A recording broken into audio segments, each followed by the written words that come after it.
Hello everyone. तो लो जी आ गया पवन सिंह जी और श्वेता मेहरा का एक बहुत ही बेहतरीन वीडियो सॉन्ग, जो कि फुल वीडियो सॉन्ग में रिलीज हो चुका है। और इसे लिखे हैं प्रकाश बारूद जी, और इसमें म्यूजिक दिए हैं छोटे बाबा बसई से, और इसे गाए हैं पवन सिंह जी। और वीडियो में है श्वेता मेहरा जी और पवन सिंह जी, जो कि आपको स्क्रीन का पर दिखाई दे रहा है। जिस सॉन्ग का टाइटल रखा गया है जारा VS गर्मी, जो कि बहुत ही बेहतरीन वीडियो सॉन्ग है। और आज सुबह सुबह इसको रिलीज किया गया है। तो आप लोग इसे अभी तक नहीं देखे हैं तो जाइए और जाकर देखिए, काफ़ी बेहतरीन वीडियो सॉन्ग बनाएगा। और वीडियो में है पवन सिंह जी और श्वेता मेहरा जी। तो जाइए और जाकर देखिए, काफ़ी बेहतरीन वीडियो सॉन्ग बनाया गया है, जिसका टाइटल रखा गया जारा VS गर्मी। और ये रिलीज हो चुका है। ये रिलीज हुआ है DRJ records Bhojpuri YouTube channel पे। DRJ रिकॉर्ड्स पे जाइए और जाकर सुनिए, काफ़ी बेहतरीन वीडियो सॉन्ग बनाया गया है।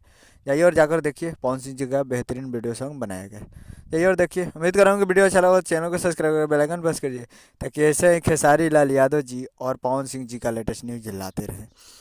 तो जाइए और जाकर देखिए DRJ रिकॉर्ड्स पे फुल वीडियो सॉन्ग। मिलता है अगले वीडियो में।